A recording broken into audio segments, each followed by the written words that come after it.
먼저 하나님 앞에 영광의 박수를 좀 올려드릴까요? 여기 현장에 함께 오신 모든 성도님들 너무 반갑고 오랜만에 뵙습니다. 안녕하셨어요? 서로 간단한 목례로 조금 인사할까요? 네, 반갑습니다. 오랜만입니다. 네. 오늘 예배 가운데 하나님의 은혜가 있고 또 한 공동체 안에 주시는 기쁨이 예배 가운데 넘치기를 축복합니다. 제가 잠시 기도하겠습니다. 사랑의 하나님, 오늘 예배 가운데 우리의 마음을 주께 드리며 예배합니다. 기쁨을 허락하여 주시고 교회 가운데 부어주실 위로와 사랑, 그리고 더욱더 든든히 교회가 세워져 나가는 기쁨을 서로가 맛볼 수 있도록 은총을 베풀어 주시옵소서. 찬양 중에 은혜를 더하여 주옵소서. 하늘의 문을 활짝 열어 주옵소서. 예비하신 성령을 우리 가운데 허락하여 주옵소서. 주의 말씀으로 우리의 심령을 단단하게 하여 주시고 기도가 결단이 되고 기도가 삶이 되는 오늘 예배가 될 수 있도록 은혜와 은총을 베풀어 주옵소서. 살아계신 예수 그리스도의 이름으로 기도합니다. 아멘. 오늘 예배 가운데 새일 행하실 살아계신 하나님 앞에 박수로 함께 높이 올려드리시겠습니다. 아멘. 할렐루야. 아멘.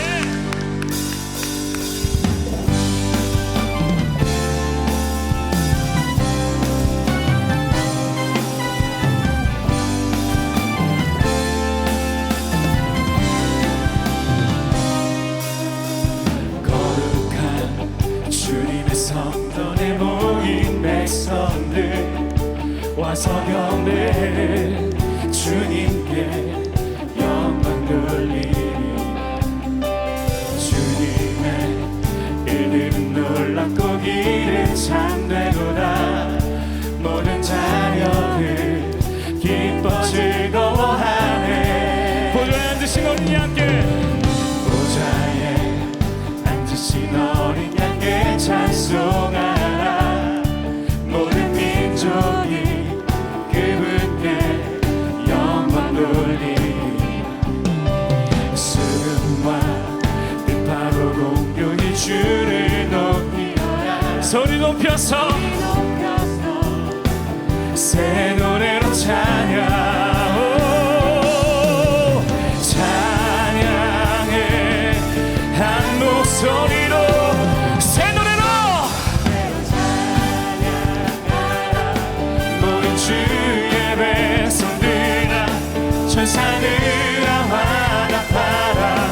온 세상 듣도록 쫓아낸 나라 구원자 되신 주를 모든 눈이 다 보게 되니 영원히 다 찬양하며 전능하신 주께 엎드려 영광 돌리네. 보좌에 앉으신 어린 양께, 보좌에 앉으신 어린 양께 찬송하라. 모든 민족이 그분께 영광 돌리리라. 수금과 비파로 공격이 소리 높여서 새 노래로 찬양. 찬양의 한 목소리로 새 노래로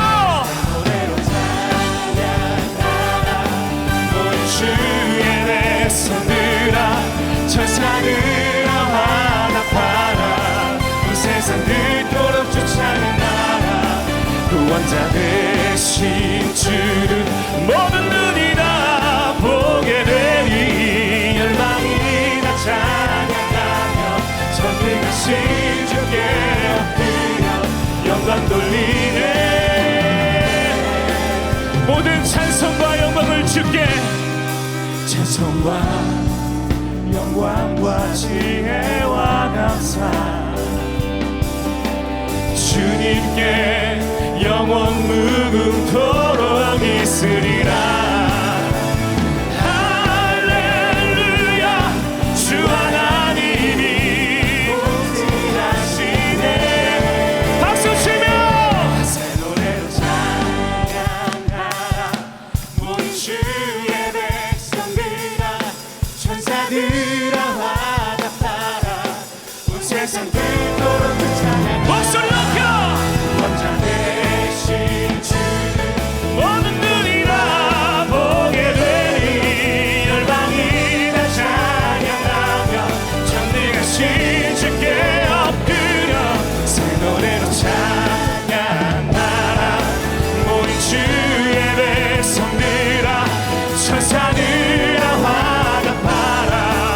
세상 늙도록 주 찬양하라. 구원자 되신 주를 모든 눈이 다 보게 되리. 열방이 다 찬양하며 전능하신 주께 엎드려 영광 돌리네. 영광 돌리네. 영광 돌리네. 찬송과 존경과 함께 합당하신 하나님께 할렐루야. 주 예수 그리스도를 찬양합니다. 아멘. 할렐루야.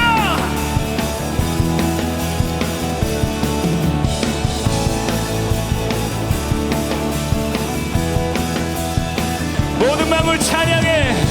모든 마음을 찬양해. 널로 안에서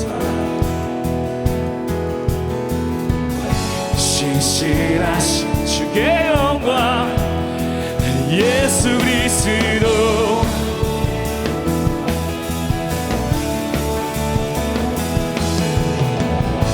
모든 마음을 찬양해. 홀로 위대하신 왕 함께. 홀로 위대하신 왕 주만 다스리시네. 영원 영원히.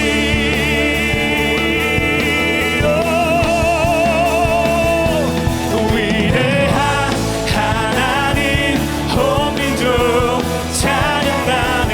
그 소리 땅과 하늘 가득하네. 위대한 하나님 온 민족 찬양하네. 난 오직 주만 위해 살리라. 주 영광 위하여.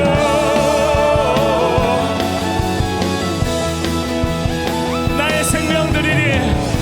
나의 생명 드리리. 주님의 길 가르치소서. 성령의 불 우리 안에 모든 땅 끝이 주보도록. 위대한 하나님. 위대한 하나님 온 민족 찬양하네. 그 소리 땅과 하늘 가득하네. 위대한 하나님 온 민족 찬양하네. 난 오직 주만 위해 살리라. 거룩하신 주. 거룩하신 주. 모든 민족 주 찬양해. 거룩하신 주. 거룩하신 주. 모든 민족 주 찬양해. 영광 받게 합당하신 주님께. 거룩하신 주. 거룩하신 주. 모든 민족 주 찬양해. 위대한 하나님. 위대한 하나님 온 민족 찬양하네. 그 소리 땅과 하늘 가득하네. 위대한 하나님 온 민족 찬양하네. 난 오직 주만 위해 살리라. 주 영광 위하여. 주 영광 위하여. 주 영광 위하여. 주 영광 위하여. 할렐루야. 우리의 삶을 주의 영광 가운데로 사용하여 주옵소서. 우리의 전부를 주 앞에 드립니다. 살아계신 하나님, 영원한 약속 되신 예수 그리스도께 다시 한번 박수로 함께 높이 올려드리시겠습니다. 아멘. 할렐루야. 할렐루야. 아멘. 할렐루야.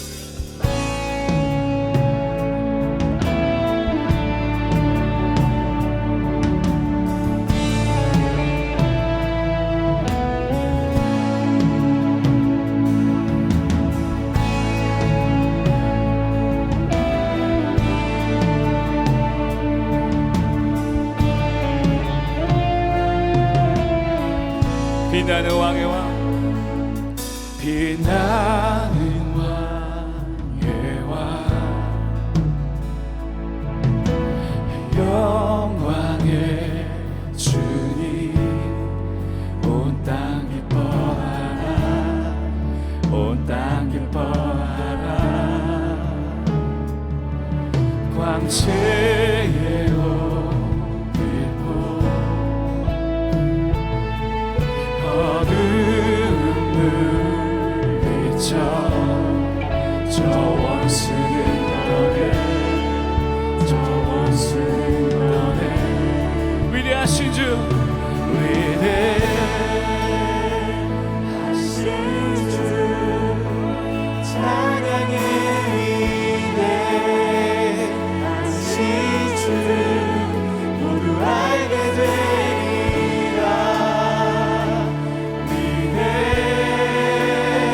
위대하신 주,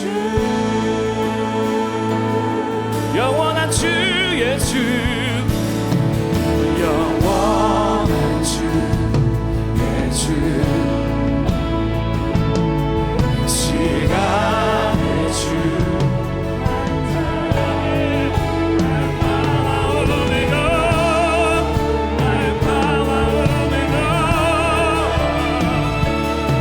삼위의 하나님, 아바 성령 예수, 사자와 어린 양, 사자와 어린 양,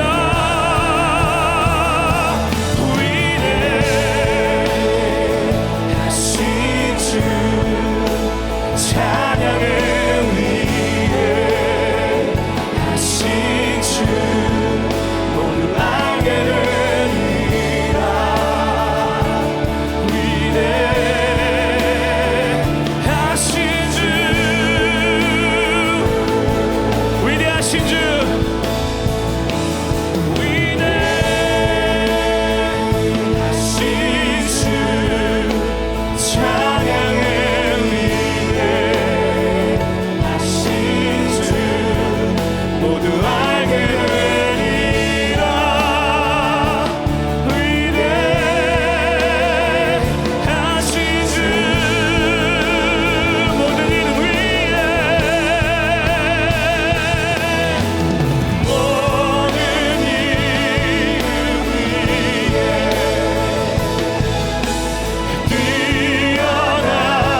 뛰어나신 아멘 할렐루야.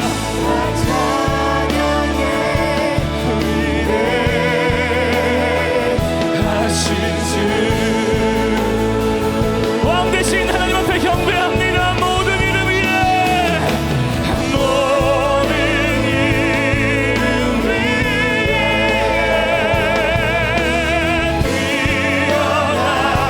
뛰어나신 나 찬양의 위대하신 주, 위대하신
우리가 약할 때나 강할 때나 언제나 우리를 도우시는 하나님의 은혜를 찬양합니다.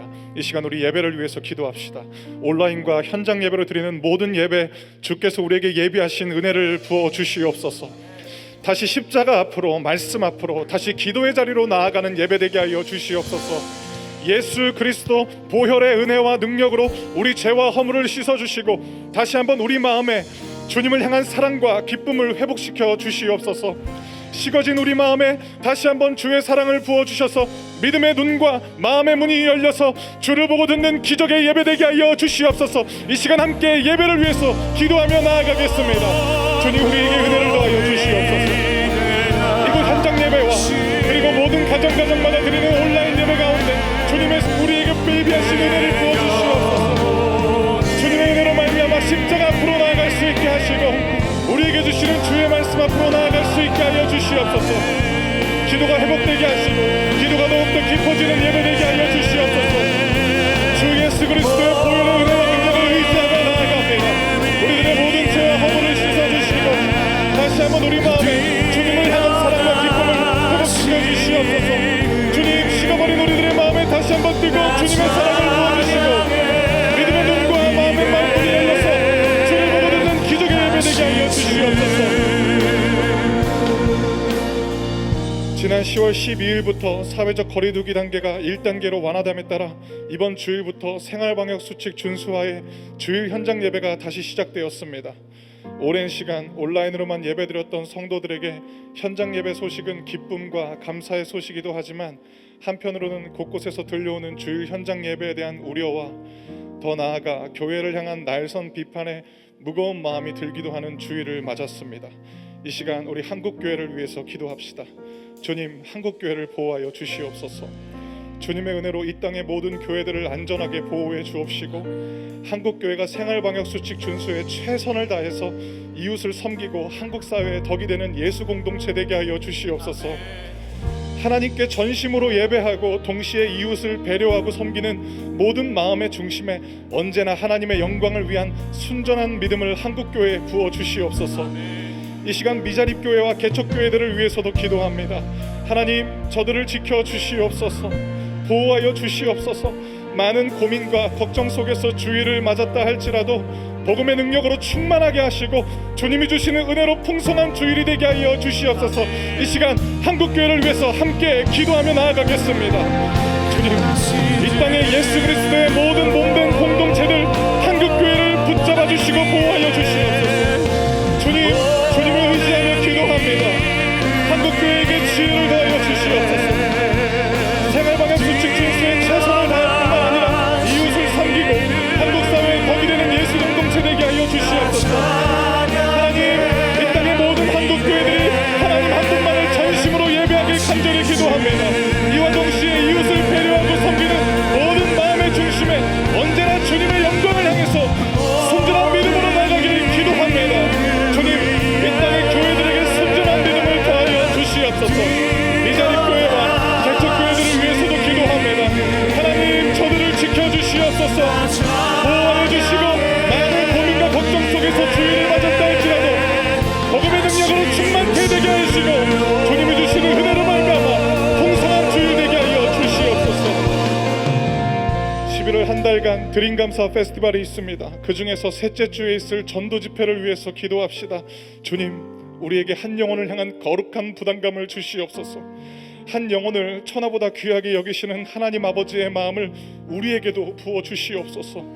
전도하다가 지치고 상처받은 마음들, 오랫동안 기도하고 전도했지만 요동하지 않고 반응 없는 가족 때문에 포기하고 싶었던 마음들, 주께서 다시 돌이키게 하시고 주님의 마음으로 다시 우리의 기도가 시작되게 하여 주시옵소서.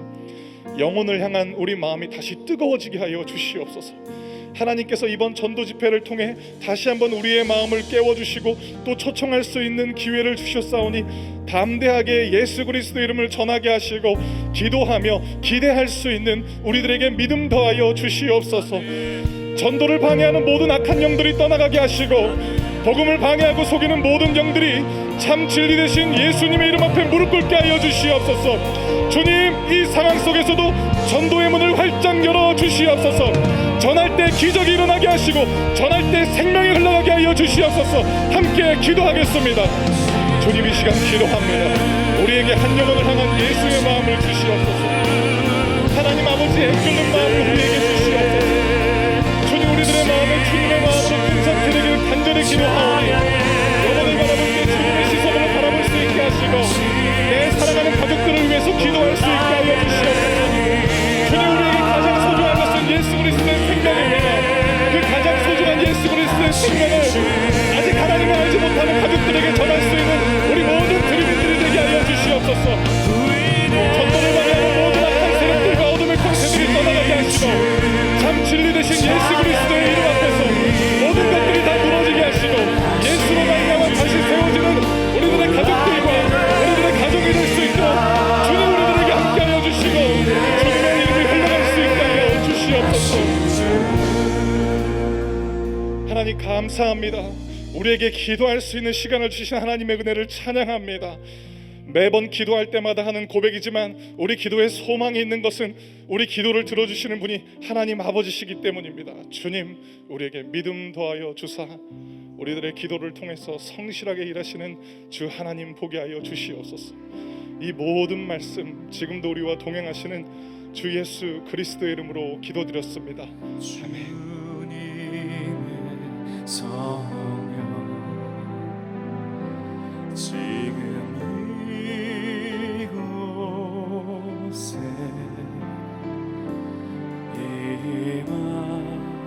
임하소서.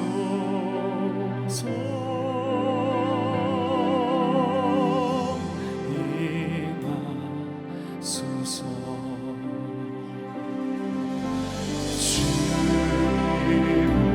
성령 지금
그러므로 나의 사랑하는 자들아, 너희가 나 있을 때뿐 아니라 더욱 지금 나 없을 때에도 항상 복종하여 두렵고 떨림으로 너희 구원을 이루라.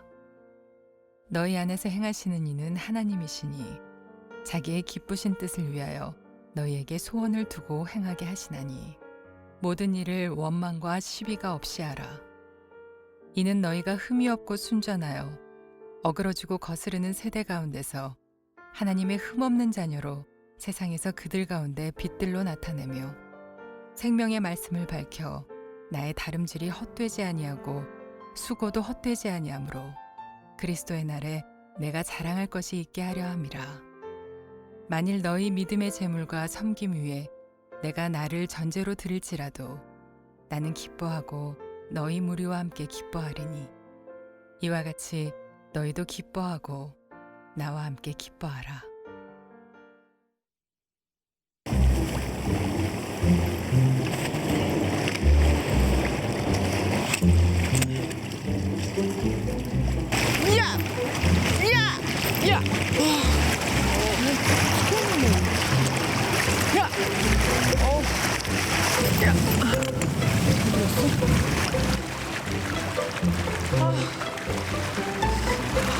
물고기가 있긴 있는 거야?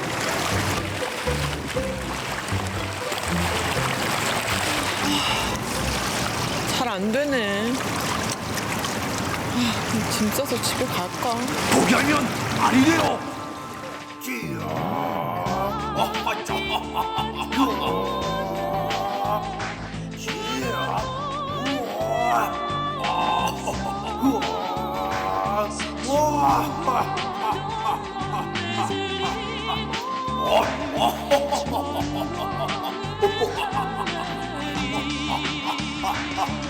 포기하면 아니래요.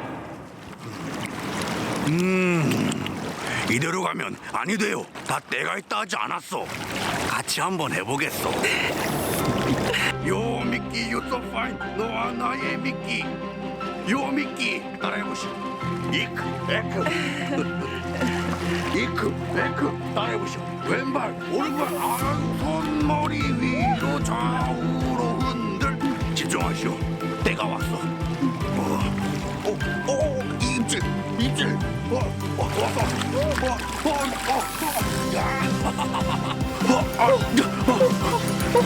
지금이요.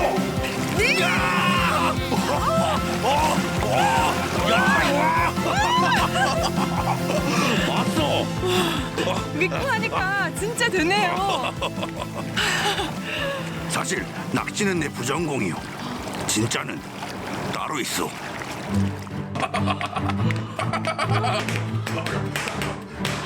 요리는 이렇게 하는 겁니다. 이렇게 봉긋하게 당근, 마지막에 당근 이렇게 뿌릴게.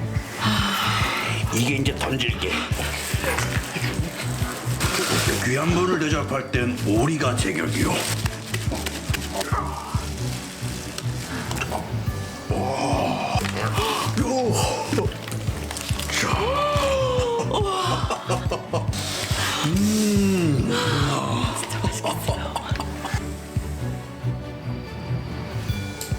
좋아요.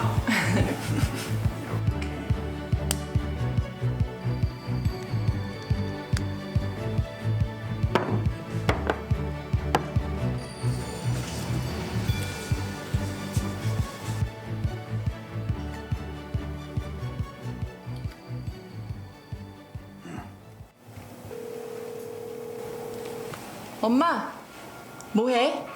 나 집에 있어.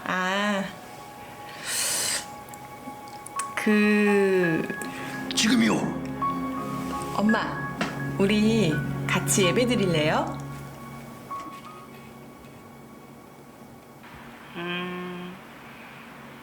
언젠데?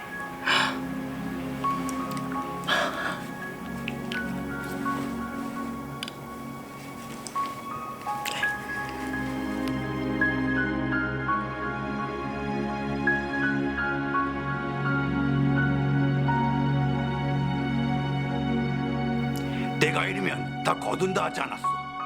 일단 초대합시다. 여보세요? 어디? 아, 거기. 내 지금 거기로 가지.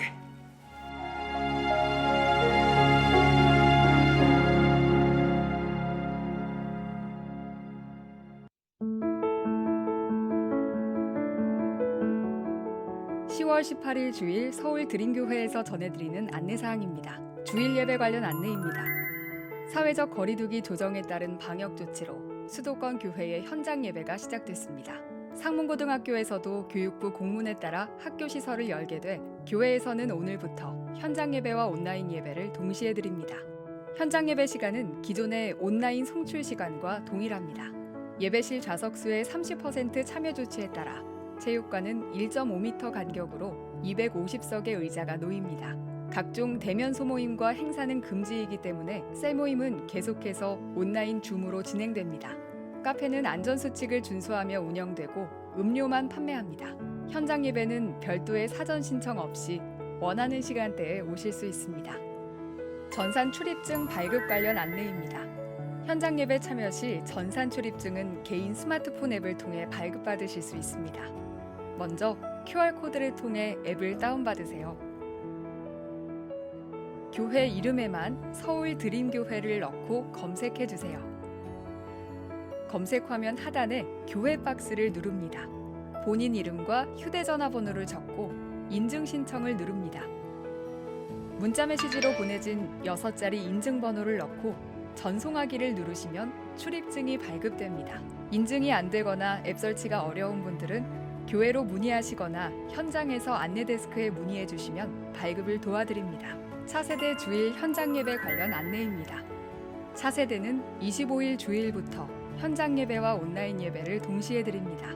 단 틴즈는 11월 1일부터 현장 예배를 드립니다. 현장 예배는 정해진 그룹의 순서에 따라 참석하며 차세대에서 개별적으로 연락을 드립니다. 예배에 참여할 때 드림센터 1층 입구에서 부서별로 제작된 개인 출입 카드를 받고 카드를 찍고 부서실로 입장하게 됩니다. 손 소독젤, 이중 체온 측정, 부착형 체온계, 책상으로 거리두기, 부서실 소독 등 조금 더 안전한 방역 절차를 세워서 운영하게 됩니다. 새가족 등록 신청 관련 안내입니다. 서울 드림교회에 처음 오신 분들을 환영합니다. 교회 등록을 원하시는 분은 QR코드로 신청해 주시면 교회에서 안내해 드립니다. 전화나 문자 신청도 가능합니다. 해외 선교 온라인 기도 모임 관련 안내입니다. 해외 선교 온라인 기도 모임은 줌 앱을 이용해서 진행되며 오늘 오후 4시 30분에 시작됩니다. 참여하기 원하신다면 QR코드 또는 전화나 문자로 신청해 주시길 바랍니다. 10월 드림 헌금 관련 안내입니다. 오늘은 10월 셋째 주 드림 헌금이 있는 주일입니다. 어려운 이웃들과 국내외 선교지를 위해 흘려보내는 드림 헌금에 함께 동참해 주시길 바랍니다.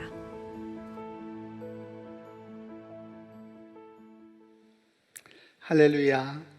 우리 한번 하나님께 감사의 박수를 드리겠습니다. 반갑습니다. 그렇게 이렇게 현장 예배를 그리워왔는데 꿈 같습니다. 물론 이제 우리가 그 전에 2월 달부터 온라인으로 드리면서 2주 한번 모였었다가 또 상황이 조심스러운 상황이 되어서 다시 이제 온라인으로 바뀌게 되어서 어떻게 될지 모르는 상황이지만 그래도 주어진 상황에 따라서 모일 수 있을 때 열심히 모이고 또 혹시 상황이 조심스러워져서 온라인으로 예배하게 되면 또 그 상황에서 열심히 예배하고 이렇게 함께 계속 걸어갈 수 있기를 바랍니다. 광고에서 보신 것처럼 단계가 1단계가 되면서 30%까지 인원이 늘어나게 되어서 저희는 한 250명 정도를 수용할 수 있는 환경이 되어서 다만 이제 아이들 같은 경우에는 좀 더 보수적으로 진행을 해서 원래 계획했던 대로 4분의 1씩 미리 저희가 연락을 드립니다. 다만 본당에서는 우리 성인들은 1부부터 4부까지 어느 시간대나 오셔서 또 매주 오셔도 괜찮고요. 아이들이 4번으로 나누어서 들여다 보니까 이제 아이들 때문에 못 오는 부모도 계시고 하다 보니까 진행해 보니까 가능하더라고요. 그래서 함께 오셔서 예배해 주시기를 바랍니다. 부모님들 같은 경우에는 아이들은 나누어서 알아서 오는 게 아니라 저희가 주중에 연락을 드립니다. 연락을 드려서 오는 인원들 미리 좀 확인해서 책상을 다 분배하고 정리해야 되기 때문에 미리 연락을 드리면은 알려주시고 또 주일날 같이 참여해 주시면 저희가 잘 준비해서 예배를 드릴 수 있도록 하겠습니다. 원래 다음 주부터 차세대가 시작되는데 다음 주일날 마침 우리 학교가 상시문중 학교인데 상시문중 시제가 있습니다. 한 달 1년에 한 번씩 있는데 그래서 공간을 써야 되는 부분이 있어서 틴지는 그 다음 주부터 진행이 되는데 그것도 저희가 연락을 드리면서 잘 안내해 드릴 테니까 그렇게 함께 참여해 주시기를 바랍니다.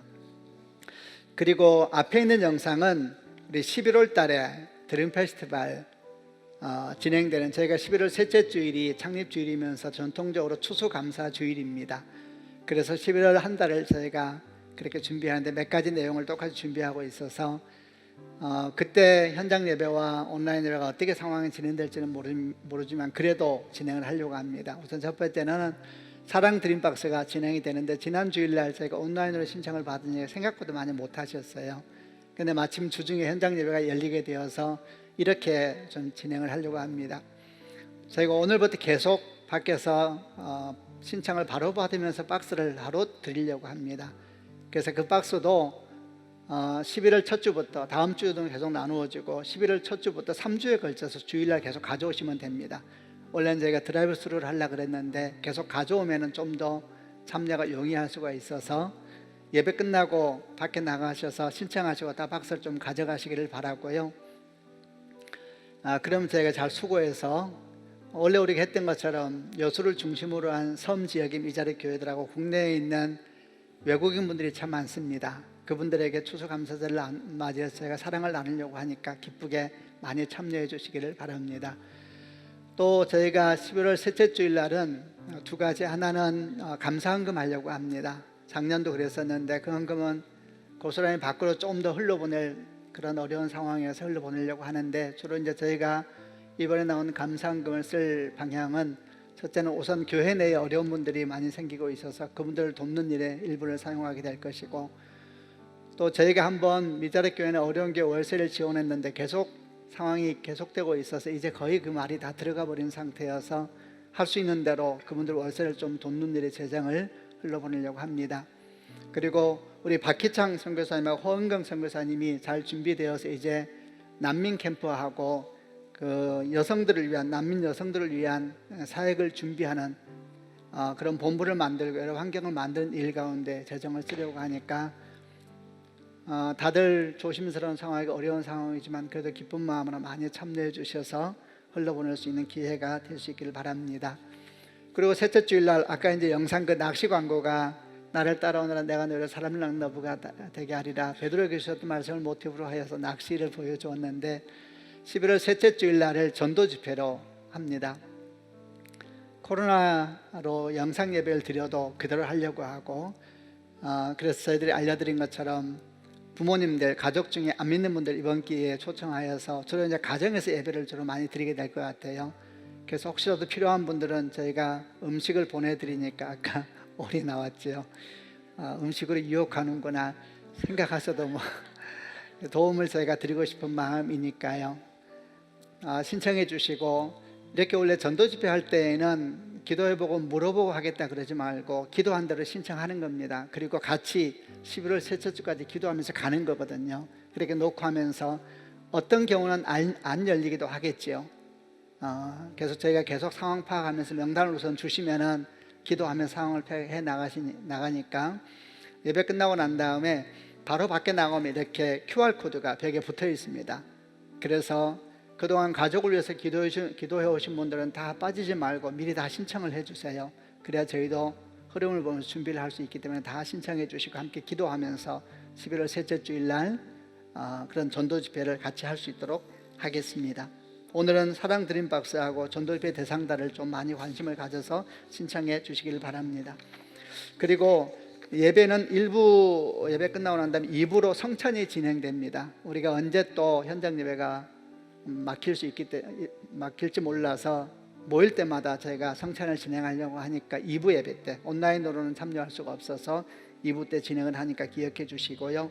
설교 후에 드림헌금이 있는데 드림헌금도 바구니를 돌리는 건 좀 조심스럽고 그래서 온라인으로 하신 분들은 QR코드로 하시고 여러분도 QR코드로 하셔도 되고 또 현장에 나왔으니까 그냥 현장에서 하고 싶다 이런 분들은 나가면서 헌금함에다가 드림헌금을 해주시면 감사하겠습니다. 우리 가슴에 손을 얹고 신앙을 고백과 함께 말씀을 듣겠습니다. 제가 먼저 고백하겠습니다. 하나님은 나를 사랑하십니다. 나는 그 사랑 안에 있습니다. 하나님은 오늘 나에게 말씀하실 것입니다. 그 말씀에 능력이 있습니다. 그 말씀에 생명이 있습니다. 나의 마음을 하나님께 열겠습니다. 나의 생각을 예수님께 집중하겠습니다. 들은 만큼 변합니다. 들은 만큼 행복해집니다. 오늘 우리가 나눌 말씀은 빌립보서 2장 12절부터 18절 말씀인데요. 이 말씀은 크게 두 부분으로 분리를 할 수가 있습니다. 먼저 12절과 13절은 내용의 중심되는 중요한 뼈대에 대한 이야기라면 14절 이하는 그런 상황 속에서 어떻게 해야 될 것인가에 대한 세부적인 내용에 대한 그런 부분들이 있습니다. 오늘 묵상은 주로 12절, 13절 그를 중심으로 하여서 흔들리지 않는 기쁨은 하나님의 자녀답게 사는 삶입니다 라는 제목으로 묵상을 나누려고 합니다. 먼저 12절과 13절을 같이 한번 읽어보겠는데요. 제가 12절 말씀을 먼저 읽겠습니다. 그러므로 나의 사랑하는 자들아 너희가 나 있을 때뿐 아니라 더욱 지금 나 없을 때에도 항상 복종하여 두렵고 떨림으로 너희 구원을 이루라. 13절 너희 안에서 행하시는 일은 하나님이시니 자기의 기쁘신 뜻을 위하여 너희에게 소원을 두고 행하게 하시나니. 12절 첫 부분이 그러므로 라는 접속사로 시작되면서 지금은 우리가 나누려고 하는 이야기는 앞에 부분하고 이어서 흘러오는 것이다 라는 것을 가르쳐 줍니다. 우리가 지난주에 보았던 잠깐 말씀을 앞부분 말씀을 한번 기억해 보시길 바랍니다. 그 중에 3절 말씀에 이런 내용을 우리가 나누었었습니다. 아무 일에든지 다툼이나 허영을 하지 말고 오직 겸손한 마음으로 나보다 남을 낮게 여기고, 이러면서 원래 우리 안에 있는 다툼과 허영의 영을 거절하고 겸손의 영으로 우리가 주 앞에 나가야 된다, 이런 묵상을 나누면서 성경은 이런 삶의 모범으로 예수님에 대해서 우리에게 소개를 해 주십니다. 그게 5절 이하에 있는 말씀이었죠. 너희 안에 이 마음을 품으라. 곧 그리스도 예수의 마음이니 그는 근본 하나님의 본체시나 하나님과 동등됨을 취할 것으로 여기지 아니하시고, 이렇게 말씀하시면서 그분의 삶이 겸손의 삶의 모범이라는 것을, 또 그리고 그 앞에서부터 이어왔던 하나됨을 위한 겸손의 삶의 모범이라는 것을 우리 가운데 예표해 주셨습니다. 예수님은 우리 삶의 모범이십니다. 이 말씀이 의미하는 것은 예수님이 우리가 본받을 만한 분이시다라는 뜻을 훨씬 더 뛰어넘는 겁니다. 히브리서 1장 3절 말씀에서는 예수님을 뭐라고 표현하셨냐 하면은 하나님의 영광의 광채시여 그 본체의 형상이시다, 이렇게 표현을 하셨습니다. 이 말이 의미하는 것은 예수님은 하나님을 가장 완전하게 드러내시는 분이시다 라는 뜻이기도 하고, 동시에 예수님은 하나님의 형상으로 만들어진 원래 우리의 모습을 우리에게 가장 분명하게 보여주시는 분이시다 라는 의미이기도 합니다. 그래서 우리가 예수님을 보면서 예수님을 닮아가는 삶을 살아갈 때에 그것은 하나님께서 원래 창조하셨던 우리의 모습을 찾아가는 여정이기도 하다, 이렇게 우리가 묵상하곤 하는 것입니다. 그래서 예수의 마음을 품는다라는 것은 또 다른 말로 하면 원래 하나님께서 우리에게 주셨던 마음을 찾아가는 여정입니다. 그 마음을 품는 것이다 라고 생각해도 됩니다. 이로 말미암아 우리는 원래 우리 가운데 있었던, 죄로 말미암아 우리 가운데 있었던 다툼과 허영의 영을 거절하면서 원래 하나님께서 우리에게 주셨던 겸손의 영, 그 겸손의 길을 따라갈 수가 있는 것입니다. 근데 이런 말씀이 지난주 우리가 함께 나누었었는데, 이 말씀에 이어서 오늘 사도 바울은 본문에서 이런 상황 속에서 그리스도인이 가져야 될 아주 삶의 가장 기본적인, 하나님의 자녀답게 사는 삶의 아주 기본적인 몇 가지 내용들을 덧붙여 주고 있습니다. 첫 번째 우리가 가져야 될 신앙의 태도, 그것은 우리 신앙의 초점은 사람이 아니라 오직 하나님이셔야 한다라는 것입니다. 12절에 그러므로 나의 사랑하는 자들아 너희가 나 있을 때뿐 아니라 더욱 지금 나 없을 때도 항상 복종하고 두렵고 떨림으로 너희 구원을 이루라. 너희 안에서 행하신 일은 하나님이시니, 이렇게 설명을 합니다. 너희가 나 있을 때뿐 아니라 더욱 지금 나 없을 때에도, 지금 상황에 대한 설명을 하고 있는 것이죠. 우리가 1장에서 나누었듯이 빌립보 성도들 중에서는 사도 바울이 황제의 재판을 받기 위해서 감옥에 갇혀 있다는 사실 때문에 믿음이 낙심된 일부 사람들도 있었고, 또 신앙이 흔들리고 있는 일부 사람들이 있었다는 것을 느끼게 합니다. 그러니까 사도 바울이 두 가지 실제적인 예를 들면서 갇힌 것이 오히려 복음의 진정이 되었노라 이렇게 설득력 있게 설명하지 않았습니까? 사도 바울이 갇힘에 대해서 마음이 낙심한 일부 성도들은 아마도 이런 생각을 했을지 모릅니다. 복음이라는 것이 신앙적으로는 아주 멋있는 말일지 몰라도 우리 삶에서는 너무 무력하구나. 저렇게 대단한 사도 바울도 이렇게 갇혀 버리게 되었는데 그럼 우리 같은 사람들이 어떻게 복음을 지킬 수 있단 말이냐, 이런 낙심들, 이런 부정적인 마음들, 이런 마음들이 혹시 그들에게 들지 않았을까 하는 생각을 합니다. 지금 사도 바울은 그런 믿음이 연약한 사람들을 생각하면서 이 글을 쓰고 있는 것이다 이해하면 되는 겁니다. 나의 사랑하는 자들아, 너희가 나 있을 때뿐 아니라 더욱 지금 나 없을 때도 항상 복종하여 두렵고 떨림으로 구원을 이루라. 너희 안에서 행하신 하나님이시니, 이렇게 쭉 말씀하신 이 내용을 좀 더 쉽게 풀어오면 이렇게 외치고 있는 것이다 할 수 있습니다. 내가 꼭 있어야만 너희가 그리스도인으로서 제대로 살 수 있을 것이라 생각하면 안 된다. 그것은 너무나 인간적인 생각이다. 너희는 이미 예수 그리스도로 말미암아 구원을 얻은 사람들이다. 이제 너희는 그 구원을 완성해 가야 하는 것이다. 너희 안에는 하나님이 계신다. 그분이 너희 안에 계시면서 너희에게 선한 꿈을 주실 것이고 선한 생각과 선한 의지를 주셔서 너희와 함께 하실 것이다. 그분만이 우리가 의지하고 예배해야 될 주님이신 것이다. 이렇게 이제 말하고 있는 것이다 보면 되는 겁니다. 여러분, 그렇지 않습니까? 우리 신앙의 초점은 사람이 되어서는 안 됩니다. 오직 하나님이십니다. 이런 이야기를 하면 어쩌면 많은 분들이 너무나 당연하게 들으실지 몰라도, 그러나 이 너무나 당연한 사실이 지난 2000년 기독교 역사에 얼마나 많은 위협과 도전을 받아왔는지 모릅니다. 하나님께서 받으셔야 될 영광을 다른 존재가 가로채 온 것입니다. 특별히 오늘 사도 바울은 이 편지를 빌립보 성도들에게 보내고 있다는 사실을 유념해 보셔야 됩니다. 교회 내부 사람들에게 이 말을 하고 있다는 이야기는 하나님이 영광을 가르치는 존재가 교회 바깥에만 있는 것이 아니라 교회 내부에서 여러 모양으로 일을 해왔다는 것을 느끼게 하지 않습니까? 하나님이 영광을 가르치는 존재는 사람만이 아닙니다. 때로는 물질이 하나님이 영광을 가르쳐 왔었고, 때로는 시대를 지배하고 있었던 이데올로기, 시대 정신이 하나님이 영광을 가르쳐 왔었고, 또 때로는 종교란 이름으로 하나님이 영광을 가르쳐 가기도 했습니다. 생각해 보면 사도 바울이 감옥에 갇힌 사건은 어떤 면에서는 사도 바울을 통해서 복음을 들었던 사람들에게는 위기이면서 그들의 믿음을, 그 믿음의 정체를 드러나게 하는 사건이기도 했었습니다. 일종의 위기가 온 것입니다. 교회로서는. 그럴 때 오히려 성도들이 가지고 있었던 믿음이 정체가 뭔지를 드러내 보이게 된 것이죠. 그들 중에 어떤 이들은 하나님을 믿는다고 하면서도 그 믿음이 사도 바울에게 지나치게 의존되어 있었던 사람들이 있었던 것으로 보입니다. 그래서 그들은 사도 바울이 없어지면 복음에 큰 문제가 생길 것이고 교회의 존재 자체가 위험에 처할 것이다, 어쩌면 이런 생각을 했을지도 모르겠습니다. 사실 이런 생각은 사도 바울이 감옥에 갇힘으로 말미암아 생긴 그런 도전만이 아니라 지금 우리 삶도 마찬가지이지 않습니까? 코로나로 말미암아 현장 예배가 거의 드려지지 못하는 일이 반복되면서 많은 사람들은 대단히 염려하고 있습니다.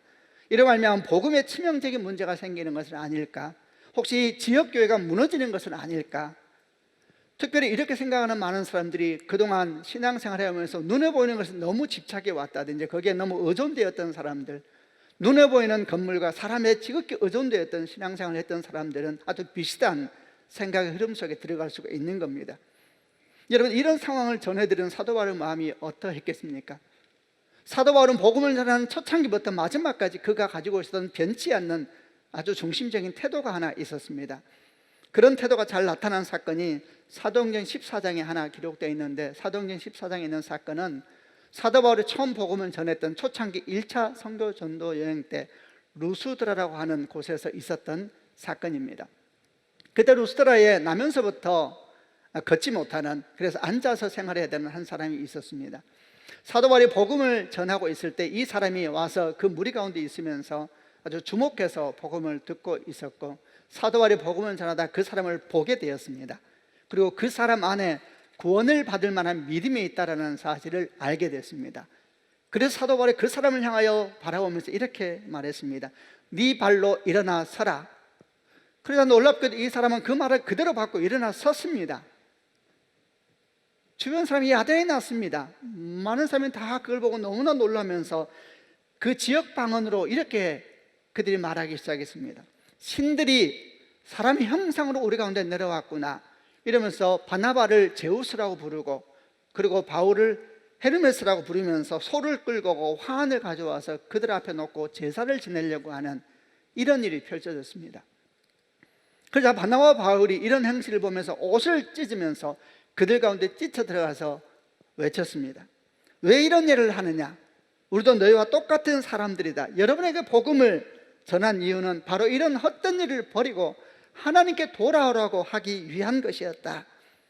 이렇게 외쳤던 사건이 있었습니다. 이런 태도가 사도 바울은 복음의 초창기부터 마지막까지 변하지 않는 아주 중요한 태도였습니다. 그런데 모양만 조금 바뀌었을 뿐이지 루스드라에서 있었던 일들과 비슷한 일들이 오늘날도 교회에서 여기저기 일어나고 있는 것을 봅니다. 지금도 마찬가지입니다. 30년도 지났지만은 간간히 저한테 기억나는 한 사건이 있습니다. 한 직장에 아주 성실하게 다니는 분이 계셨는데 이분이 얼마나 성실한지 주변 사람들도 그분의 성실함을 칭찬하고, 그런데 이분이 큰 교회의 장로님이셨습니다. 근데 이분이 그 교회 담임 목사님에 대한 사랑과 신뢰를 넘어서 좀 지나친 면이 있었습니다. 어느 날 한 사람이 이 장로님에게 물었습니다.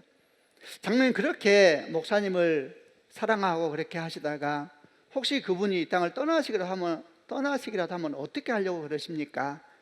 사실 이 질문을 한 사람도 크리스찬이었습니다. 이 사람이 보기에 장로님의 믿음이 목사님에 대한 존중과 사랑을 넘어서 지나치다, 너무 의존적이다, 아마도 이런 생각이 들어서 질문한 듯 합니다. 그랬더니 장로님이 이렇게 대답했다고 합니다. 주님이 오시겠지요. 저는 사실 그 얘기를 전해 듣고 참 귀한 분이다 생각했습니다. 이렇게 교회를 사랑하고 목사님을 사랑하니까 얼마나 귀한 분인가 생각을 했습니다. 사실 지금도 그런 생각이 제 마음에 있습니다. 그런데 간간히 왠지 그 장로님이 대답이 생각날 때마다 참 귀한 분이라는 생각만이 아니라 설명할 수 없는 조심스러움, 설명할 수 없는 불안함이 마음속에서 일어나는 것도 제가 어찌할 수가 없습니다. 지금 제가 여러분과 함께 나누는 것은 교회에서 가지고 있는 목회자의 역할에 대해서 가볍게 얘기한다는 뜻이 아닙니다.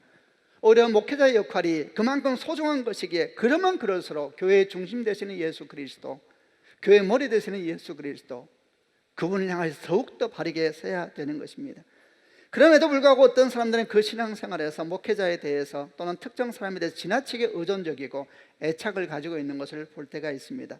문제는 그런 사람들이 자신들이 의존했던 그 사람이 떠나가거나 또는 그 사람이나 단체 또는 그 대상에 문제가 생겼을 때에 나타나게 됩니다.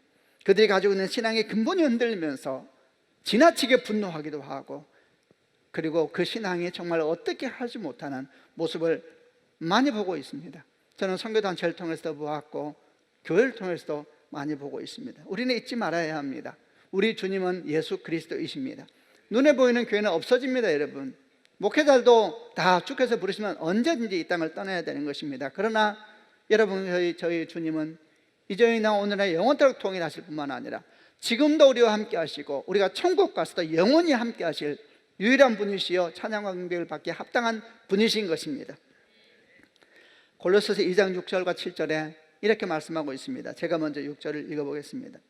그러므로 너희가 그리스도 예수를 주로 받았으니 그 안에서 행하되, 7절, 그 안에 뿌리를 박으며 세움을 받아 교훈을 받은 대로 믿음에 굳게 서서 감사함을 넘치게 하라.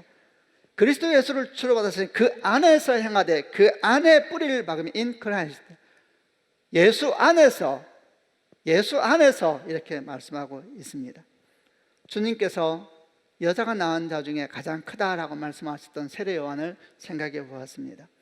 세례 요한이 요단강에서 회개의 세례를 전파하면서 하나님의 심판에 대한 말씀을 전했을 때 수많은 이스라엘 백성들이 그에게 나와서 세례를 받았습니다. 그 영향력이 얼마나 컸든지 백성들은 생각하기를 혹시 이 사람이 그리스도가 아닐까라고 생각하게 되었고, 예루살렘에 있는 종교 지도자들은 사람을 보내서 물었습니다. 세례 요한에게, 당신이 혹시 그리스도입니까? 당신이 오실 그분입니까? 그러자 세례 요한이 명확히 말했습니다. 나는 그리스도가 아닙니다. 나는 광야에서 외치는 자의 소리입니다. 이렇게 말했습니다. 여러분, 소리가 뭡니까? 소리는 아무것도 아닙니다. 소리는 전하는 내용만 전하면 공중에 흩어져 버리는 것이 소리인 것입니다. 소리가 중요한 것이 아니고 소리가 전하는 내용이 중요한 것입니다. 그래서 소리의 영광은 그 크기도 아니고 음색도 아닙니다. 소리의 영광은 전하는 내용에 있는 것입니다. 그래서 내용이 없는 소리는 소음이 되는 것이고 쓸데없는 내용이 있는 것을 헛소리라고 하는 것입니다. 세대 요한은 자기가 그 소리라는 것을 잘 알고 있었습니다. 자기 영광은 그 소리 안에 있는 예수님입니다. 여러분, 우리 영광은 예수님입니다. 아멘이죠. 우리가 11월 셋째 주일 날 전도 집회를 한다 그러니까 사람들이 좀 의아해했습니다. 무슨 코로나 시대에 지금 있는 사람이라 잘 챙겨야 되지, 뭐 전도 집회를 하는 방법이 있느냐? 여러분, 그렇지 않습니다. 조금만 생각을 나누어 보면은 교육이 어려워하는 어른들이 계시기도 하고, 이번 기회에 오히려 집에서 예배할 수 있는 공식적인 상황이 됐으니 이걸 기회로 삼을 수도 있지 않습니까? 주의 때를 우리가 어떻게 합니까? 우리는 소리입니다. 우리가 할 수 있는 걸 하면 주님께서 합력과 선을 이룰 줄로 믿습니다. 기도해왔더면 움직여야 되는 것입니다. 가족을 위해서 기도했으면 움직이십시오. 그들의 이름을 적어내고 기도하십시오. 그렇게 기도했는데도 안 되더라, 걱정하실 것이 없습니다. 그 자체가 이미 주 앞에 우리가 움직이는 것입니다. 주님의 때에 주께서 일하실 것이니까 그만 하면 다 똑같은 것입니다. 우리는 기억해야 됩니다. 우리는 소리입니다. 소리. 우리의 영광은 예수 그리스도이시고 우리는 그분을 전하는 것입니다. 그럴 때 하나님께서 다 합력과 선을 이루시고 영광을 받으시게 되는 겁니다. 두 번째 묵상 역시 12절과 13절과 연결돼서 나누려고 합니다. 한 번 더 12절과 13절 읽어보겠는데 이번에는 여러분이 먼저 12절 읽어보시길 바랍니다. 시작. 그러므로 나의 사랑하는 자들아, 너희가 나 있을 때뿐 아니라 더욱 지금 나 없을 때에도 항상 복종하여 두렵고 떨림으로 너희 구원을 이루라. 너희 안에서 행하시는 이는 하나님이시니 자기 기쁘신 뜻을 위하여 너희에게 소원을 두고 행하게 하시나니. 12절에서는 두렵고 떨림으로 너희 구원을 이루라 이렇게 말씀하셔서 이 일의 주체가 우리라고 느끼게 합니다. 근데 바로 13절이 이어지자 너희 안에서 행하신 이는 하나님이시니 이렇게 말씀하시므로 주체가 하나님이라는 것을 보게 하지요. 그래서 이 12절과 13절의 이 주체에 대한 묘한 이렇게 긴장감, 이걸 어떻게 이해해야 될 것인가? 먼저 그렇게 질문해 보겠습니다. 우선 이 두 말씀이 사이에 있는 긴장감을 어떻게 봐야 될 것인가? 여러분, 사실 그렇지 않습니다. 두 말씀은 긴장관계에 있지 않고 사실은 완전한 보완관계에 있습니다. 우선은 12절과 13절 말씀, 너희 구원을 이루라, 너희 안에서 행하신 하나님이시다, 이 말씀을 누구에게 하고 계신가에 대해서 대상을 먼저 이해해야 됩니다. 빌립보 성도들에게 하고 있는 말씀입니다. 빌립보 성도들은 이미 예수님을 믿어서 구원을 받은 백성들입니다. 그러므로 너희 구원을 이루라 라는 말은 너에게 애쓰고 수고하여서 구원을 받아내라 라는 의미가 아니고 이미 받은 구원을 애쓰고 수고하여서 완성해 가라 라는 의미로 보아야 되는 것입니다. 이 부분을 설명하면서 성경에서 구원이라고 번역되어 있는 단어가 사실은 한 3가지 정도의 다른 의미가 있다는 걸 설명을 좀 해보려고 합니다. 그것을 보통 우리가 칭의, 성화 또는 영화라는 개념으로 설명합니다. 우선 칭의는 뭔가? 칭의는 말 그대로 의롭다 칭함을 받는 것을 칭의라고 합니다. 이것은 예수님을 믿지 않던 사람이 자신의 죄를 회개하고 예수님을 영접함으로 의롭다 칭함을 받는 것을 칭의라고 합니다. 로마서 3장 24절 말씀에 그리스도 예수 안에 있는 구속으로 말미암아 하나님의 은혜로 값없이 의롭다 하심을 얻은 자 되었느니라, 이런 말씀을 할 때 이게 의롭다 하심을 얻었다, 이게 칭의를 말하는 겁니다. 칭의는 구원의 시작입니다. 예수를 믿을 때 변화되는 존재의 변화, 그래서 거듭남 같은 말입니다. 새 생명이 처음 시작된 것입니다. 이 새 생명이 처음 시작된 칭의에서 우리가 할 일은 믿음밖에 없습니다. 우리가 할 수 있는 것이 없습니다. 하나님께서 주권적으로 일하십니다. 주께서 아들 예수를 보내서 십자가 못 박혀 죽게 하심으로 그 피로 말미암아 우리는 칭의를 얻을 수가 있고, 우리가 그 피를 믿은 순간 우리 존재는 하나님의 아들로 근본적으로 변화되는 것입니다. 그것을 우리가 칭의라 그러고, 그때 그 칭의를 설명하는 구원, 그것을 선물로 받았다 이렇게 말하는 겁니다. 그래서 에베소서 2장 8절 9절 말씀에 너희가 그 은혜로 인하여 믿음으로 말미암아 구원을 얻었난 이것이 너희에게서 난 것이 아니요 하나님의 선물이다 이렇게 말할 때 이 구원으로 번역된 것은 그 의미가 칭의 개념으로서의 구원을 의미하는 겁니다. 성화는 무엇입니까? 성화, 거룩하게 변해간다는 뜻입니다. 성화라는 것은 거듭난 그리스도인, 칭의를 얻은 그리스도인이 점점 자라가면서 그리스도를 닮아서 성장해 가는 것, 그걸 성화, 성화는 과정입니다. 새로 태어난 생명이 점점 장성한 사람으로 변해가는 것입니다. 새 생명의 그리스도의 장성한 분량에 이르기까지 자라가는 것, 그 과정을 성화라고 합니다. 주의 말씀을 따라서 기도와 순종과 헌신을 통하여서 점점 삶이 예수를 닮아가는 것, 그것이 성화입니다. 그래서 베드로전서 2장 2절은 이렇게 설명하고 있습니다. 갓난 아이들 같이 순전하고 신령한 젖을 사모하라. 이는 이로 말미암아 너희로 구원에 이르도록 자라게 하려 함이라. 이때 구원은 똑같이 구원으로 번역되어 있지만 이 구원은 성화로서의 구원입니다. 그래서 자라게 하려 함이라 이렇게 표현을 쓰고 있고, 오늘 우리가 보고 있는 빌립보서 2장 12절도 항상 복종하여 두렵고 떨림으로 너희 구원을 이루라, 이 말씀도 성화로서의 구원을 말하는 겁니다. 마지막으로 영화는 뭡니까? 영광스럽게 변한다는 뜻입니다. 이 영화는 칭의를 얻고 성화의 과정을 걸어가던 그리스도인이 예수께서 재림하실 때에, 개인적으로는 이 땅을 떠나서 주를 만날 때이고 역사적으로는 주께서 재림하실 때에 한순간에 변화되어 버리는 것을 영화라고 하는 거예요. 이것은 과정이 아니라 한순간에 변화되는 것입니다.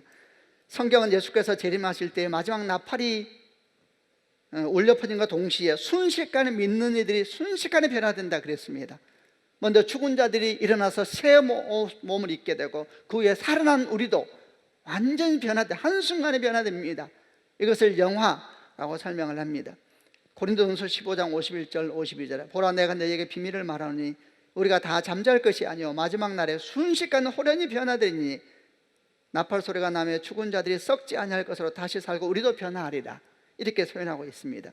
그래서 로마서 13장 11절에 또한 너희가 이 시기를 알거니와 자다가 깰 때가 벌써 되었으니 이는 이제 우리의 구원이 처음 믿을 때보다 가까웠습니다. 이 구원은 영화로에서의 구원을 의미하는 겁니다. 그래서 다 구원으로 번역되어 있지만은 그 내용을 우리가 보면서 칭의의 개념인지 성화의 개념인지 영화의 개념인지 구별할 수가 있는 것이고, 빌립보서 2장 12절 두렵고 떨림으로 너의 구원을 이루라 라는 것은 성화의 개념이다 라고 이해할 수가 있는 겁니다. 그런데 이 성화의 개념으로서의 구원은 칭의하고 아주 다른 한 가지가 있습니다. 칭의는 우리가 할 수 있는 것은 믿음밖에 없습니다. 그러나 성화는 우리의 역할이 아주 중요합니다. 우리 역할이 아주 중요합니다. 그래서 두렵고 떨림으로 구원을 이루라 이렇게 말합니다. 우리 역할이 중요합니다. 이 이루라는 단어가 무슨 뜻이냐면은 완수하라, 마치라 이런 뜻입니다. 그러니까 경주자가 경주장에 딱 들어섰는데 경기를 시작한 겁니다. 그 경주를 마치라 라는 의미가 구원을 이루라 라는 의미입니다. 여러분, 구원이 그렇습니다. 구원은 믿음으로 시작됐습니다. 아멘이죠. 여러분 구원 받으셨습니까? 예수가 우리 가운데 계십니까? 성령이 계십니까? 그럼 여러분은 지금 경기장에 들어선 겁니다. 이 사도 바울은 말합니다. 포기하지 마십시오. 낙심하지 마십시오. 계속 또 그 경주를 하시길 바랍니다. 이렇게 말하고 있는 것이 구원을 이루라는 것입니다. 우리 역할이 중요하다 그랬으니까 우리가 잘해야 됩니다. 우리가 좀 더 나은 사람, 좀 더 선한 사람, 좀 더 겸손한 사람이 되기 위해서 애쓰고 애쓰면서 걸어가야 되는 것입니다. 우리는 그런 과정 가운데 있습니다. 그래서 우리가 설교할 때 우리는 공사 중입니다. 우리는 아직 완성되지 않았습니다. 그러므로 낙심할 것이 없고, 그러므로 포기할 것이 없고, 사실 자기를 보면서 낙심한 사람은 또 다른 면으로 교만한 사람입니다. 낙심할 것이 없습니다. 기존 과정의 성화에 대한 구원을 이야기하고 있는 것이지요. 그래서 빌립보 3장 12절로 14절에 사도 바울이 이렇게 말씀을 했습니다. 제가 12절 읽어보겠습니다. 내가 이미 얻었다 함도 아니요 온전히 이루었다 함도 아니라 오직 내가 그리스도 예수께 잡힌 바 된 그것을 잡으려고 달려가노라. 13절 형제들아 나는 아직 내가 잡은 줄로 여기지 아니하고 오직 한 일 즉 뒤에 있는 것은 잊어버리고 앞에 있는 것을 잡으려고 표대를 향하여 그리스도 예수 안에서 하나님이 부르신 부름의 상을 위하여 달려가노라. 여러분 축복합니다. 이 믿음의 경주를 계속하는 축복이 있기를 바랍니다. 이 경주는 속도의 경제가 아니라 능력의 경쟁이 아닙니다. 믿음의 경쟁입니다. 믿음의 경쟁. 분명합니다. 여러분 여러분이 포기하지 아니하고 주와 함께 달려간다면 승리는 우리 것입니다. 아멘이죠. 결정적인 승리는 십자가에서 주어졌습니다. 달리면서 호흡이 가빠르고 지치고 때로는 넘어지고 깨어지고 그래서 다시 일어나 달려야 합니다. 속도의 경쟁이 아니고 능력의 경쟁도 아니고 믿음의 경쟁입니다. 믿음의 경쟁. 포기하지 아니하면 우리가 다 함께 주 앞에서 영광의 면류관을 쓰게 되는 것입니다. 한순간에 변화되는 이것은 여러분 영화가 아닙니다. 소설이 아닙니다. 우리 주님께서 우리 가운데 모범이 되어주셔서 이미 보여준 하나님의 사건인 것입니다. 그런데 이 믿음의 경주에서 아주 중요한 한 가지를 기억해야 됩니다. 그것은 경주는 우리가 하지만 이 경주에 결정적인 분이 함께 하신다는 사실을 기억해야 된다는 겁니다. 그게 13절입니다 13절로 12절이 완성된다 그랬지 않습니까? 그 33절은 뭡니까? 한번 같이 읽어보겠습니다. 시작. 너희 안에서 행하시는 이는 하나님이시니 자기 기쁘신 뜻을 위하여 너에게 소원을 두고 행하게 하시나니. 13절은 한국 번역은 소원을 두고 행하게 하시나니 이래서 문장이 안 끝나는 것 같지만 원래 헬라어는 12절과 13절 딱 하나의 문장으로 끝납니다. 12절과 13절은 떼면 안 됩니다. 앞에만 떼놓게 되면 그게 행위 구원으로 가는 것이고 뒤만 떼놓게 되면 우리의 거룩한 사명에 대해서 잊어버립니다. 12절로 13절이 보완되면서 긴장이 아니라 서로 보완되면서 달려가는 것이 신앙인 것입니다. 예수님은 하나님은 십자가의 구원을 통해서 십자가의 사건을 통해서 우리를 구원하셨습니다. 예수님은 우리 죄를 위해서 죽으셨을 뿐만 아니라 죽음에서 부활하심으로 우리를 어둠에서 빛으로 저주에서 생명으로 사탄의 권세에서 하나님의 나라로 옮겨 놓으셨습니다. 그리고 하나님은 하늘로 올라가셨고 마지막 날 다시 오시겠다가 약속하셨습니다. 아멘이죠. 그런데 여러분 이런 구원 사건에서 꼭 기억할 것이 있습니다. 하나님께서 승천하시면서 하신 약속이 뭐였냐면 또 다른 보혜사가 너에게 올 것이다. 그리고 그 약속을 따라서 성령께서 임하시면서 그 성령이 우리 안에 계시게 되었습니다. 여러분 이쪽은 뭡니까? 하나님께서 구원을 시작하셨을 뿐만 아니라 계속 진행해 가시는 분이시고 마침내 완성할 분이시다라는 겁니다. 바로 그 말씀이 13절에서 너희 안에서 행하시는 이는 하나님이시니 성령께서 우리 안에 행하시면서 함께 하신다라는 말씀의 의미입니다. 그리고 이 우리 안에서 행하시는 하나님은 어떻게 일을 하시는가? 자기의 기쁘신 뜻을 위하여 우리에게 소원을 두고 행하게 하신다. 이게 하나님의 원리이십니다. 자기의 기쁘신 뜻을 위하여 우리에게 소원을 두고 행하게 하신다. 여러분 하나님은 우리에게 거룩한 소원을 주시는 분이십니다. 우리 가운데 거룩한 소원을 주세요. 거룩한 열정을 주시고 거룩한 열망을 주시고 꿈을 주시고 의지를 주시고 생각을 주십니다. 우리 생각 속에 일을 하세요. 성령이 임하시면서 우리 의지를 깨우세요. 우리 감정을 붙잡아 주세요. 우리의 열망을 깨우시는, 그게 소망을 두고 행하게 하시나니 우리 안에서 성령께서 그렇게 일하신다는 겁니다. 그래서 여러분 우리가 신앙생활을 하면서 내가 참 그리스도인답게 살아야 되지 않겠는가 이런 생각이 든다든지, 내가 그리스도인으로서 이걸 놔야지 이런 생각이 든다든지, 이런 마음이 들 때마다 우리가 알아야 될 것은 이것이 우리의 본성에서 나오는 생각이 아닙니다. 이거 하나님이 주신 생각입니다. 아멘입니다. 원래 하나님이 없는 우리 본성의 생각은 명확합니다. 하나님이 없는 우리 본성의 생각에 대해서 사도 요한이 분명히 말하지 않았습니까? 요한일서 2장 16절 말씀에 이는 세상에 있는 모든 것이라 그랬습니다. 예외가 없다 그랬습니다. 이는 세상에 있는 모든 것이 육신의 정욕과 안목의 정욕과 이생의 자랑이니 다 아버지께로부터 온 것이 아니라 세상으로부터 온 것이라. 세상에 있는 모든 것이, 그러니까 하나님이 없는 우리 마음, 하나님이 없는 우리 생각, 하나님이 없는 우리 의지는 100% 어디로 가게 되냐면 육신을 따라가게 되어 있습니다. 육신의 정욕과 안목의 정욕과 이성의 자랑을 따라서 생각이 흘러가게 되어 있습니다. 여러분 생각을 그냥 내버려 보십시오. 그 생각이 거룩하게 될 것 같습니까? 아닙니다. 우리 모든 생각과 의지는 그리 달려가고 있습니다. 그런데 성령이 우리 가운데 오시면서 다른 생각이 시작되는 것입니다. 다른 생각이 시작됩니다. 여러분 우리가 하나님 믿고 성령이 오셨으니까 이제 우리가 과거에 그런 욕망과 욕심은 다 없어졌는가? 그렇지 않습니다. 여전히 남아 있습니다. 그런데 다른 것이 시작된 것입니다. 다른 것이. 여러분 생각해보면 성경에서 두 마음을 품지 말라 이런 말하는 것도 이게 예수 믿는 사람에게 하는 이야기입니다. 예수 안 믿는 사람은 두 마음이 없습니다. 한 마음입니다. 한 마음. 육신의 정욕과 안목의 정욕과 이성의 자랑 안 그렇습니까, 여러분? 모든 사고가 그리 가게 돼 있습니다. 모든 걱정과 예수를 믿으니까 두 마음이 사실 시작된 건데, 두 마음을 품지 말라는 얘기는 두 마음이 싸우고 있어요. 근데 거기서 왔다 갔다 하지 말라는 이야기입니다. 원래 우리 옛사람은 끝없이 육신의 정욕과 안목의 정욕과 이성의 자랑을 쫓아갑니다. 근데 성령이 오셔서 다른 생각을 시작하게 합니다. 툭툭 다른 생각을 우리를 향해서 건드시고 다른 열정을 일으키세요. 다른 눈물을 흘리게 하세요.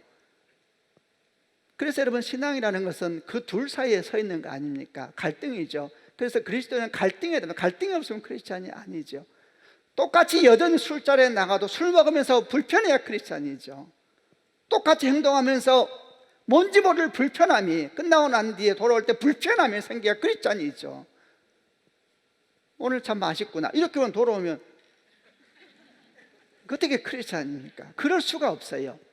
잠자리에 드는 순간 불편해져요. 교회 나가니까 아주 불편하네, 이런 말이 맞는 말이에요. 그게 크리스찬입니다. 불편해져야 돼요. 불편해져요. 왜냐하면 안에서 성령이 다른 감정을 일으키세요. 다른 의지를 일으키세요. 이게 성령의 역사입니다. 너희 안에서 행하시는 하나님이 있으니 너희로 소원을 두고 행하게 하시나니. 근데 그 소원이 뭐냐면 하나님의 기쁘신 뜻을 위하여 소원을 주신다 그랬습니다.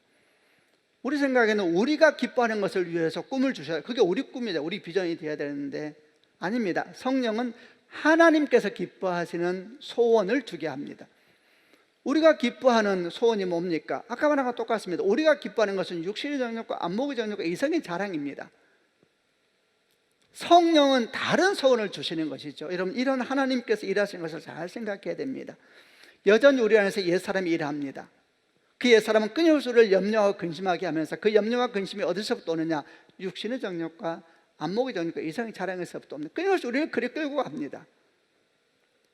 그러나 우리 안에 계신 성령께서는 다른 열정을 주시고 다른 생각을 주시고 다른 의지를 주십니다. 성령을 따라가야 됩니다. 성령을 선택하는 것이 믿음이고 성령의 음성을 듣는 게 믿음이고, 그렇게 따라가는 순간 뭘 느끼고 알게 되냐면 성령이 나를 돕고 계셨구나라는 걸 그때 알게 돼요. 혹시 내가 성령을 따라갔는데 그런 것이 안 느껴진다, 그래도 약속을 믿고 따라가시길 바랍니다. 그러면 승리합니다. 아멘이죠. 이런 과정에서 제일 중요한 게 뭐냐 하면은 삶의 순간순간에 하나님을 생각하는 습관이 있어야 됩니다. 순간순간에 하나님을 생각해서 잠시 멈춰야 됩니다. 인생에 잘 될 때든 잘 안 될 때든, 잘 될 때에도 잘 되는 것에 묻혀버리면 속습니다. 그 순간 잠시 멈춰서서, 크리스찬은 잠시 멈춰서서 그 잘 된 것을 주목하는 것이 아니라 내 안에 계신 하나님을 생각하는 것. 그러면 하나님께서 우리 마음에 어떤 생각도 주시고 의지도 주세요. 잘 안 될 때에도, 왜 이렇게 인생이 엉키고 되는 것마다 안 될까, 이럴 때에도 거기에 묻혀버리면 안 됩니다. 그럴 때 잠시 멈춰서서 잠깐 떨어져서 내 안에 계신 하나님을 묵상하는 겁니다. 그럼 하나님께 생각을 주십니다. 여러분, 만약 우리가 이렇게 우리 삶의 순간순간에 주 앞에서 멈추는 것 훈련이 안 되면 어떻게 되느냐? 100% 육신을 따라가게 되어 있습니다. 그러면은 가지면은 교만해지고 없으면 우울해집니다. 문 닫고 들어가서 지방에 들어가서 문 잠그고 문 열지 마라 그러고 막, 그러면 이 생각이 어디로 가느냐? 100% 그 생각이 흘러가는 길이 있습니다. 똑같습니다. 우울해지고 슬퍼지고 억울해지고 망할 것 같고, 자기가 믿음이 생겨요. 어떤 믿음? 절망적인 믿음이 그를 덮으면 그러면 그 믿음이 일을 합니다. 중간중간에 멈춰서서 하나님을 생각하면, 하나님이 주시는 마음을 붙잡을 수가 있습니다. 그러면 그 마음은 새로운 생각을 줍니다. 새로운 꿈을 줍니다. 여러분, 실제로 어떤 경우에는 잘 모르는데 잘 될 것 같은 마음이 들어요.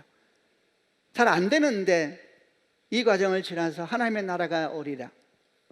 그리고 실제로 그 과정 자체가 기뻐지고 힘이 되는 그런 일을 경험하게 되는 것입니다. 여러분, 주의 은총이 여러분과 함께 하시길 바랍니다. 이제 말씀을 정리하겠습니다. 우리 신앙의 초점은 하나님이십니다. 아멘이죠. 우리는 이미 구원받았습니다. 우리는 날마다 주 예수를 닮아가도록 다름질해야 됩니다. 애쓰시고 노력하셔야 됩니다. 그러나 잊지 말 것은 우리 안에 성령이 계시다는 걸 알고 멈춰 서십시오. 한 번씩. 잘 될 때든 잘 못 될 때든, 살고 싶을 때든 죽고 싶을 때든, 우울할 때든 안 그럴 때든 멈춰 서서, 그리고 하나님께서 마음에 생각을 주실 때에 그와 함께 걸어가시길 바랍니다. 주의 은총이 여러분 것입니다. 주의 은혜가 여러분 것입니다. 그를 위해 십자가에 주님이 죽으셨습니다. 주의 은혜가 여러분과 함께 하시기를 바랍니다. 기도하시겠습니다. 한번 다 같이 가슴에 손을 얹기를 바랍니다. 오늘 들은 말씀을 붙잡으시길 바랍니다. 어떤 말씀이든지 그 말씀이 여러분을 감동시켰다면, 또 여러분을 불편하게 했다면, 여러분을 조심스럽게 했다면 어떤 것도 괜찮습니다. 그 말씀을 붙잡고 주 앞에 기도하시길 바랍니다. 하나님 아버지, 이 말씀을 제가 미래의 말씀으로 받아들입니다. 주여, 우리 안에 생하시는 하나님 아버지, 우리의 생각을 주장하시고 우리의 의지를 주장하시고 거룩한 열정을 주신 하나님 아버지, 내 안에서 일하여 주옵소서. 여러분, 사실 이미 이렇게 기도하는 순간 이미 우리는 하나님께 반응하고 있는 것입니다. 하나님 아버지, 우리가 주를 바라보며 마침내 승리하고 하나님의 영광을 함께 누리는 주의 백성들 다 되게 하여 주옵소서. 위기 때가 오히려 우리의 삶이 더 명확하게 드러나는 시간 되게 해주시고 믿음이 더욱더 일하는 시간 되게 하여 주옵소서. 우리 믿음 가운데 하나님의 영광의 역사를 보게 하여 주옵소서. 함께 통성으로 하나님께 기도하겠습니다. 살아계신 아버지 하나님, 오늘 우리가 주의 말씀 앞에 섭니다. 아버지 하나님, 우리가 주의 말씀을 바라보며 주께서 하신 말씀 가운데 우리가 주를 바라봅니다. 두렵고 떨림으로 너희 구원을 이루라. 너희 안에서 행하신 하나님이시니, 하나님 아버지, 우리 가운데 계신 하나님, 하나님 바라볼 때에 우리 안에 선한 생각이 시작됩니다. 선한 결정이 시작됩니다. 믿음이 시작됩니다. 오 주여, 주의 백성들 축복하여 주옵소서. 걸음걸음마다 주를 보게 하여 주시고 주를 묵상하게 하여 주시고, 특별히 어려울 때에 또는 잘 될 때에 그 모든 순간에 멈춰서서 주를 볼 수만 있다면 하나님, 우리는 더 주의 백성으로 주 앞에 가까이 할 수 있을 것입니다. 하나님, 은혜를 베풀어 주시옵소서. 살아계신 아버지 하나님, 오늘 주의 말씀을 믿음으로 받아들이나이다. 오 주여, 이 말씀 우리 심령 가운데 심겨지게 하여 주옵소서. 우리가 잘 나갈 때나 또는 막힐 때나 멈춰서서 주를 바라보게 하여 주시고, 우리 안에서 이미 일하시는 주님, 그분을 잠잠히 묵상할 때마다 주께서 우리 마음을 통해서 일하여 주시고 의지를 붙잡아 주시고 감정을 붙잡아 주시고, 그저 그대로 흘러가는 것이 아니라 주의 약속을 따라 나아가는, 마침내 주와 함께 그 영광을 보는 주의 백성들 되도록 은혜를 베풀어 주옵소서. 주님을 찬양합니다. 예수 그리스도 이름으로 기도합니다. 아멘. 함께 찬양하면서 하나님께 헌금을 드리고, 오늘은 특별히 드림 헌금도 같이 하나님께 드리겠습니다. 주 선한 능력으로 안으시네, 크신 발로 날 붙드시네.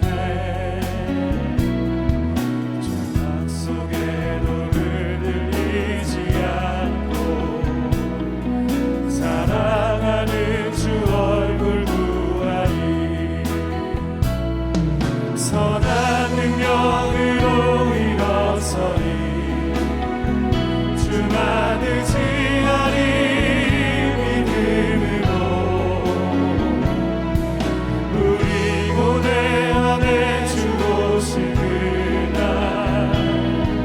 영광의 새날을 맞이하리. 이전의 괴로움 날에 오사도 고난의 길을 걷는다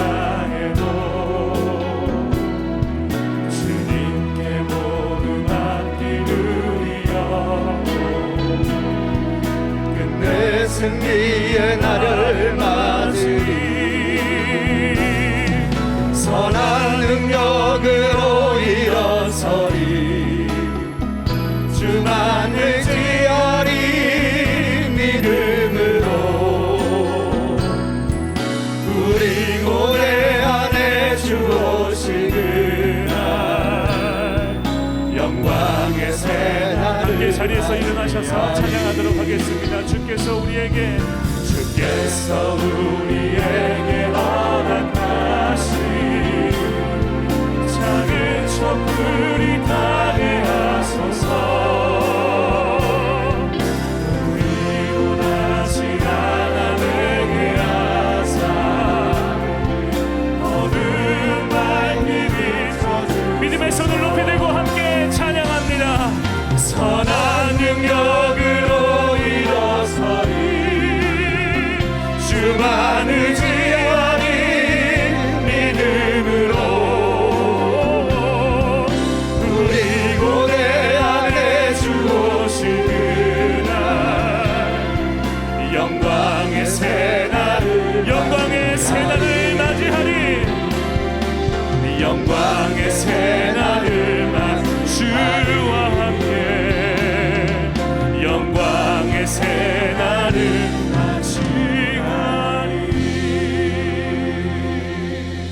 하나님 아버지, 주여 내 감사하여 귀한 예물을 주님께 드리나이다.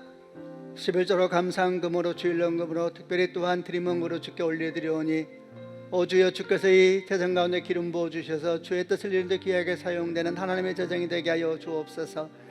많이 어렵고 힘든 시간들을 보내는 성도들이 있나이다. 존귀한 주여 구함나니 주께 드리는 모든 제물마다 정말 주의 풍성함으로 주께서 채워주시고 약함 중에도 부족함 중에도 주를 바라보는 성도들을 기억하여 주셔서 정말 하나님의 부여하심이, 하나님의 채우심이 저들 삶에 넘치게 하여 주시옵소서. 주님을 찬양합니다. 지금은 우리 주 예수 그리스도의 은혜와 하나님 아버지의 크신 사랑과 성령님의 교통하심이 주 앞에 있나이다. 주를 바라봅니다. 고백하는 주의 백성들, 지금도 복음을 들고 열방과 나아가 수고하고 있는 선교사님과 사역 가운데 이 나라와 민족과 교회 가운데 지금부터 영원까지 함께 계시기를 간절히 축원하옵나이다. 아멘.